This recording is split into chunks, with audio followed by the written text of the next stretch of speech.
नमस्कार प्रिय सज्जनों, भक्ति रियल ज्ञान में आपका स्वागत है। प्रिय सज्जनों, क्या आपने कभी महसूस किया है कि कुछ होने वाला है? क्या आपको कभी दूर बैठे किसी अपने का दुख महसूस हुआ है? क्या कभी आपकी बंद आंखों के सामने अचानक कोई चमक या रोशनी दिखाई दी है? आप सोच रहे होंगे कि ये सिर्फ एक संयोग है, लेकिन मैं आपको बता दूं, ये संयोग नहीं बल्कि ये आपके अंदर छिपी एक अद्भुत शक्ति का संकेत है। प्रिय सज्जनों, जिसके पास ये शक्ति होती है वो सिर्फ आंखें बंद करके भूत, वर्तमान और भविष्य देख सकता है। वो लोगों की आभा को पढ़कर उनका सच जान सकता है और ब्रह्मांड के गहरे रहस्यों को समझ सकता है, और यही वो दिव्य शक्ति है जिसे दिव्य दृष्टि कहते हैं। तो प्रिय सज्जनों, आज मैं आपको सिर्फ बताऊंगा ही नहीं बल्कि दिखाऊंगा भी कि आपके माथे के बीच ये तीसरी आंख कैसे छिपी हुई है, ये दिव्य दृष्टि क्या है और इसे कैसे जागृत किया जाता है, इसकी पूरी विधि क्या है, दिव्य दृष्टि जागृत होने पर साधक को कैसे पता चलता है, इसके लक्षण क्या हैं, दिव्य दृष्टि से कैसे देखा जा सकता है, दिव्य दृष्टि से देखने की विधि क्या है, साथ ही दिव्य दृष्टि खुल जाने के बाद इसे हमेशा सुरक्षित कैसे रखा जाता है, और सबसे बड़ा सवाल कि इसे पाने के बाद हर किसी से दूर क्यों रहना पड़ता है। इन सभी प्रश्नों के उत्तर विधिपूर्वक आपको बताएंगे। प्रिय सज्जनों, इसलिए आपसे अनुरोध है कि इस वीडियो को एक पल के लिए भी स्किप मत करना, क्योंकि आज जो रहस्य मैं उजागर करने वाला हूं वह आपकी जिंदगी बदल देगा। प्रिय सज्जनों, दिव्य दृष्टि का अर्थ है एक ऐसी अलौकिक या आध्यात्मिक शक्ति जिससे कोई व्यक्ति सामान्य दृष्टि से परे की चीजों को देख सकता है। इसे अक्सर तीसरी आंख या आध्यात्मिक अंतर्दृष्टि भी कहा जाता है। कुछ लोग इसे थर्ड आई, आज्ञा चक्र, त्रिवेणी के नाम से भी जानते हैं। तो प्रिय सज्जनों, आपको बताते हैं कि दिव्य दृष्टि या तीसरी आंख सिर्फ भौतिक चीजों को देखने तक सीमित नहीं है, बल्कि इसके द्वारा व्यक्ति समय, स्थान और घटनाओं से परे भी देख सकता है। तो आइए जानते हैं दिव्य दृष्टि के मुख्य पहलू, जिसमें पहला है भूत, वर्तमान और भविष्य देखना। दिव्य दृष्टि से व्यक्ति अतीत की घटनाओं, वर्तमान में हो रही दूर की चीजों और भविष्य में होने वाली बातों या घटनाओं को जान सकता है या अनुभव कर सकता है। दूसरा, ज्ञान दृष्टि। इसे एक प्रकार की ज्ञान दृष्टि भी माना जाता है। यह व्यक्ति को चीजों के सही स्वरूप और उनके पीछे के अर्थ को समझने में मदद करती है। तीसरा है आध्यात्मिक जागरूकता। यह एक तरह की मानसिक जागरूकता है जिसे व्यक्ति ब्रह्मांड की सूक्ष्म ऊर्जाओं और आध्यात्मिक सत्यों को देख और महसूस कर पाता है। तो ये सज्जनों, भारतीय धर्म ग्रंथों में दिव्य दृष्टि के कई उदाहरण मिलते हैं। जैसे महाभारत में संजय को दिव्य दृष्टि प्राप्त थी, जिसके बल पर उन्होंने युद्ध भूमि से दूर बैठे धृतराष्ट्र को पूरे युद्ध का आंखों देखा हाल सुनाया था। इसी तरह माना जाता है कि कई दृष्टि मुनि अपनी दिव्य दृष्टि के जरिए दूर दूर की घटनाओं को जान पाते थे। ये भी माना जाता है कि दिव्य दृष्टि सिर्फ कुछ विशेष लोगों को ही नहीं मिलती, बल्कि सही साधना, ध्यान और आत्मज्ञान के माध्यम से कोई भी इसे प्राप्त कर सकता है। प्रिय सज्जनों, दिव्य दृष्टि जागृत करना एक गहन और आध्यात्मिक प्रक्रिया है। ये केवल मंत्र जाप से नहीं होती, बल्कि इसके लिए ध्यान, संयम और एक पवित्र जीवन शैली की आवश्यकता होती है। ये कोई जादुई शक्ति नहीं, बल्कि व्यक्ति के भीतर की चेतना और आध्यात्मिक ऊर्जा का जागरण है। यह ध्यान रखें कि बिना गुरु के मार्गदर्शन के ऐसी साधना करना खतरनाक हो सकता है। तो प्रिय सज्जनों, आइए अब जानते हैं दिव्य दृष्टि जगाने की साधना विधि। तो दिव्य दृष्टि मुख्य रूप से आज्ञा चक्र यानी थर्ड आई चक्र से जुड़ी होती है। ये दोनों भावों के बीच स्थित होता है। इसे जागृत करने के लिए आपको कुछ विधियों का पालन करना होगा, जो मैं आपको बताने जा रहा हूं। आप सिर्फ ध्यान से सुनना ही नहीं, बल्कि इसे समझना भी सबसे पहले जरूरी है। ध्यान और एकाग्रता। इसके लिए आप किसी शांत और स्वच्छ जगह पर बैठ जाइए और अपनी आंखें बंद करके अपनी सांस पर ध्यान केंद्रित करें। और श्वास ध्यान के बारे में मैंने बहुत सारे वीडियो में विस्तार से बताया है। जो नियमित वीडियो देखते हैं वो जानते हैं। इसके बाद आप धीरे धीरे अपना ध्यान दोनों भावों के बीच यानी आज्ञा चक्र पर ले जाएं। इस बिंदु पर एक चमकदार रोशनी या ऊर्जा की कल्पना करें, या फिर आपके गुरु हैं उनका काल्पनिक चित्र बनाकर देखें। गुरु नहीं है तो आप अपने इष्ट देव को देख सकते हैं, जिन्हें आप और आपका परिवार सदियों से मानते चले आ रहे हैं। या फिर आप उन्हें देख सकते हैं जिन्हें आप दिल से मानते हैं। वो कोई भी देव या देवी हो सकते हैं। तो शुरुआत में हो सकता है कि आपको कुछ महसूस ना हो, लेकिन धीरे धीरे ध्यान केंद्रित करने से आपको हल्की झंझनाहट या दबाव महसूस हो सकता है। अब इसी के साथ बात करें मंत्र जाप की, तो आपको बता दें कि मंत्र जाप क्यों जरूरी है। क्योंकि मंत्र का जाप ध्यान को गहरा करने और ऊर्जा को सही दिशा में प्रवाहित करने में मदद करता है। मंत्र जाप के लिए रुद्राक्ष की माला का उपयोग करना शुभ माना जाता है। जाप करते समय मंत्र के शब्दों को महसूस करें और कल्पना करें कि वो ऊर्जा आपके आज्ञा चक्र को सक्रिय कर रही है। आपको बस कल्पना करनी है। अगर ऐसा आप नहीं कर सकते तो आप अपने मन की आंख से आज्ञा चक्र को देखें और ध्यान सांसों पर रखें। बस इतना ही करना है, बाकी सब अपने आप होता रहेगा। आपको किसी पर ध्यान नहीं देना है। प्रिय सज्जनों, अब जानते हैं दिव्य दृष्टि के लिए शक्तिशाली मंत्र के बारे में कि कौन सा मंत्र दिव्य दृष्टि को जागृत करने में सहायक होता है। प्रिय सज्जनों, वैसे दिव्य दृष्टि को जागृत करने के लिए कई मंत्रों का जाप किया जाता है। इनमें से कुछ मंत्र मैं आपको बताने जा रहा हूं। आप चाहें तो इनको कहीं लिख कर रख सकते हैं या सही से समझने के लिए वीडियो को लाइक कर सकते हैं ताकि आप बाद में पुनः देख सके। तो मंत्र की बात करें तो सबसे पहला मंत्र ओम है, जो प्रणव मंत्र है। इसे सबसे शक्तिशाली और मौलिक मंत्र माना जाता है। यह ब्रह्मांड की ऊर्जा का प्रतीक है क्योंकि यह संपूर्ण ब्रह्मांड में चलायमान है और इसकी ध्वनि गूंजती रहती है। दूसरा मंत्र गायत्री मंत्र है। ये मंत्र बुद्धि और ज्ञान को जागृत करता है। इस मंत्र में सभी सृष्टि का वर्णन एक साथ आ जाता है। ये भी ओम की तरह ही शक्तिशाली है। ये मंत्र इस प्रकार है, ओम भूर्भुवः स्वः तत्सवितुर्वरेण्यं भर्गो देवस्य धीमहि धियो यो नः प्रचोदयात्। इसके बाद आता है भगवान शिव का पंचाक्षरी मंत्र ओम नमः शिवाय। वैसे ओम नमः शिवाय कोई मंत्र नहीं है, बल्कि ये भगवान शिव की प्रार्थना या स्तुति के लिए, प्रेम पूर्वक स्तुति के लिए प्रयुक्त किया जाता है। लेकिन कुछ लोग इसे मंत्र मानते हैं। वैसे आप अपनी बुद्धि और विवेक से समझ सकते हैं कि ये मंत्र है या नहीं, क्योंकि नमः शब्द सिर्फ प्रार्थना के लिए प्रयुक्त होता है। प्रिय सज्जनों, अब कुछ महत्वपूर्ण बातें हैं जिन्हें जानना अति आवश्यक है, जैसे गुरु का मार्गदर्शन। ये एक बहुत ही संवेदनशील और शक्तिशाली साधना है। किसी अनुभवी और सिद्ध गुरु के मार्गदर्शन के बिना इसे शुरू ना करें। सात्विक जीवन, इस साधना के लिए मन और शरीर का शुद्ध होना आवश्यक है। सात्विक भोजन और संयमित जीवन शैली का पालन करें। धैर्य, दिव्य दृष्टि रातों रात प्राप्त नहीं होती। इसके लिए लंबे समय तक निरंतर साधना और धैर्य की आवश्यकता होती है। अहंकार से बचें। जब आप साधना के दौरान कुछ अनुभव करने लगे तो अहंकार को अपने ऊपर हावी ना होने दें। ये साधना का सबसे बड़ा शत्रु है। ये प्रक्रिया एक आध्यात्मिक यात्रा है जिसका उद्देश्य सिर्फ दूर की चीजें देखना नहीं, बल्कि आत्मज्ञान और आंतरिक शांति को प्राप्त करना है। प्रिय सज्जनों, आइए आप जानते हैं दिव्य दृष्टि या तीसरी आंख जागृत होने के कुछ लक्षणों के बारे में। प्रिय सज्जनों, दिव्य दृष्टि या आज्ञा चक्र के जागृत होने के कई संकेत और अनुभव होते हैं। ये संकेत हर व्यक्ति में अलग अलग हो सकते हैं, लेकिन इनमें से कुछ सामान्य लक्षण मैं आपको बताने जा रहा हूं। आप ध्यान से सुनना, और ये ध्यान रखना महत्वपूर्ण है कि इन अनुभवों का मतलब ये नहीं है कि दिव्य दृष्टि पूरी तरह से खुल गई है, बल्कि ये इस प्रक्रिया के शुरुआती चरण हो सकते हैं। तो इन लक्षणों में सबसे पहले हम कुछ शारीरिक संकेत हैं, उनके बारे में जानते हैं। जैसे माथे पर दबाव या खिंचाव। सबसे आम संकेत माथे के बीच, दोनों भवों के बीच में हल्का दबाव, धड़कन या खिंचाव महसूस होना है। ये ऐसा लग सकता है जैसे कोई उस जगह को छू रहा हो या वहां कुछ हो रहा हो। हल्का सिर दर्द, कुछ लोगों को माथे के आसपास हल्का सिर दर्द भी महसूस हो सकता है।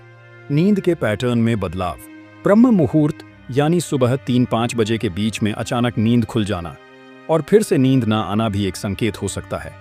प्रकाश के प्रति संवेदनशीलता, आप तेज रोशनी के प्रति अधिक संवेदनशील हो सकते हैं, या ध्यान करते समय बंद आंखों से भी प्रकाश, रंग या प्रकाश के पैटर्न देख सकते हैं।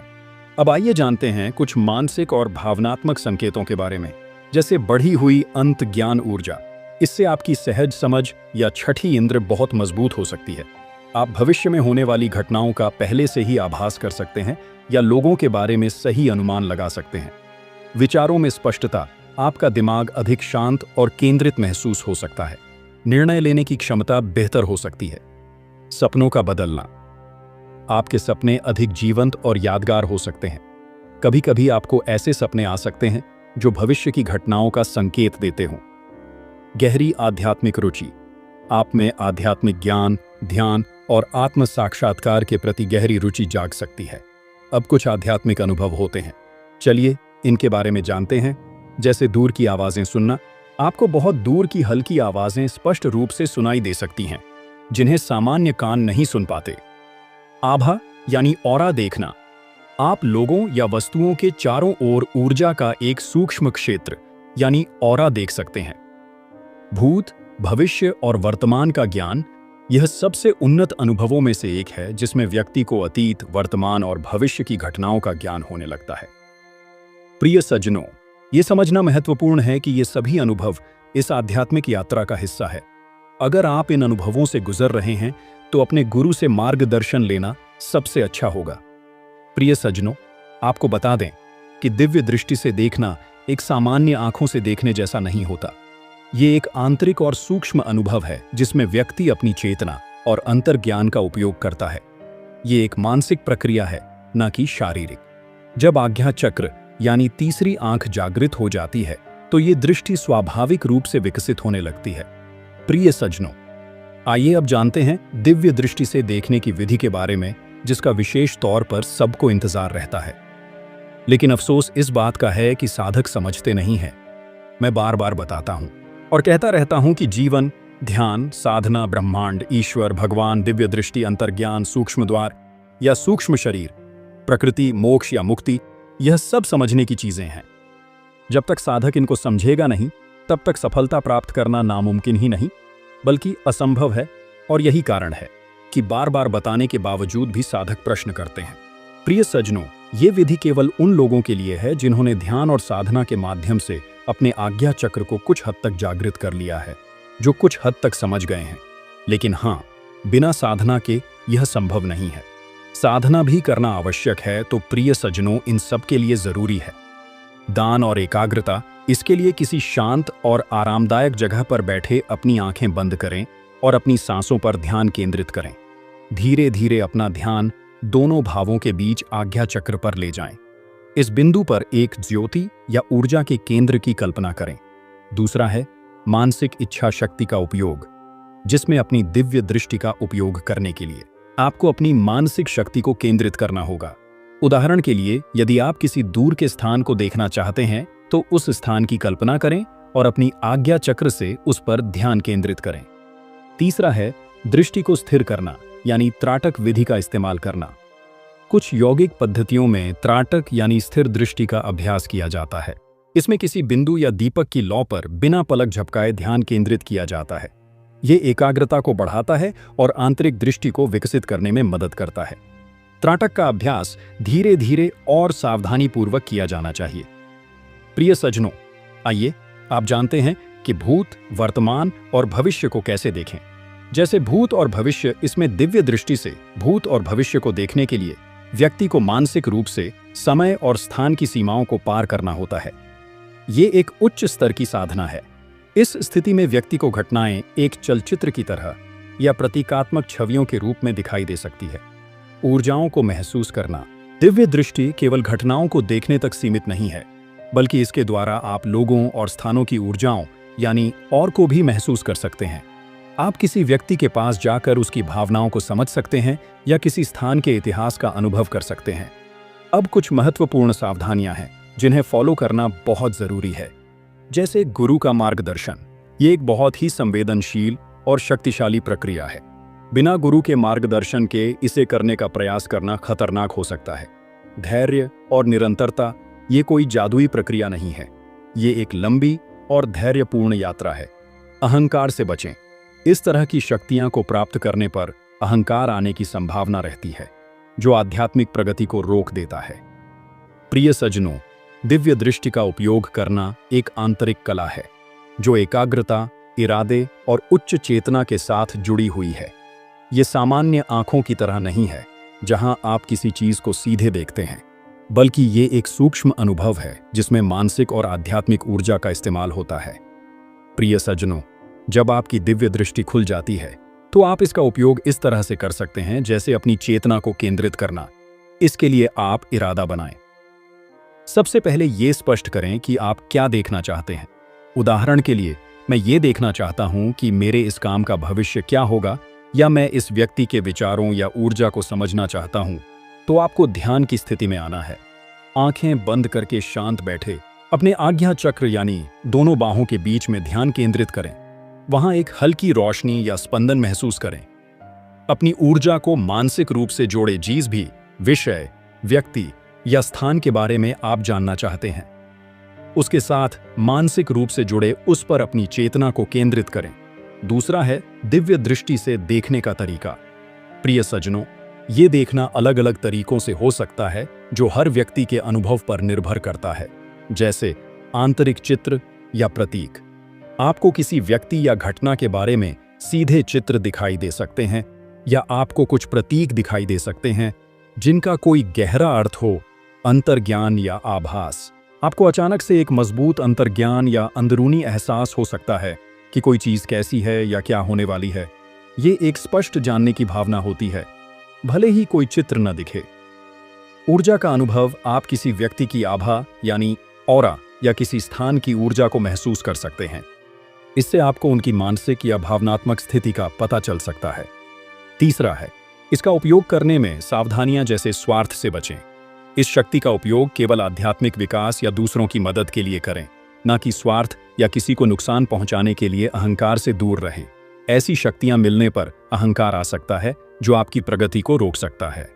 गुरु का मार्गदर्शन, ये एक संवेदनशील प्रक्रिया है। किसी अनुभवी गुरु से लगातार मार्गदर्शन लेते रहें ताकि आप सही रास्ते पर बने रहें और किसी भी नकारात्मक प्रभाव से बच सकें। याद रखें, दिव्य दृष्टि का अंतिम उद्देश्य बाहरी चीजों को देखना नहीं, बल्कि आत्म साक्षात्कार यानी सेल्फ रियलाइजेशन और ब्रह्मांड के साथ एक गहरा संबंध स्थापित करना है। प्रिय सज्जनों, दिव्य दृष्टि का खुलना एक बहुत ही सूक्ष्म और निजी आध्यात्मिक अनुभव है। इस अवस्था में साधक की चेतना का विस्तार होता है, जिससे वो सामान्य लोगों से अलग हो जाता है। ऐसे में उसे कुछ खास तरह के लोगों से खतरा हो सकता है, जैसे आपके आसपास किसी सिद्ध पुरुष का होना, किसी तांत्रिक का होना, क्योंकि ये तांत्रिक लोग चाहते हैं कि उनसे आगे कोई दूसरा नहीं जा पाए। इसलिए ये लोग आपकी दिव्य दृष्टि को बंद करने के लिए किसी तंत्र या टोटकों का इस्तेमाल कर सकते हैं। और ऐसा ही मेरे साथ भी हुआ था। और आपको बता दें कि ये खतरा शारीरिक नहीं, बल्कि मानसिक और आध्यात्मिक भी होता है, जो आपकी साधना और दिव्य दृष्टि को बाधित कर सकता है। साधक को जिन लोगों से सबसे ज्यादा खतरा रहता है, वे इस तरह के लोग हो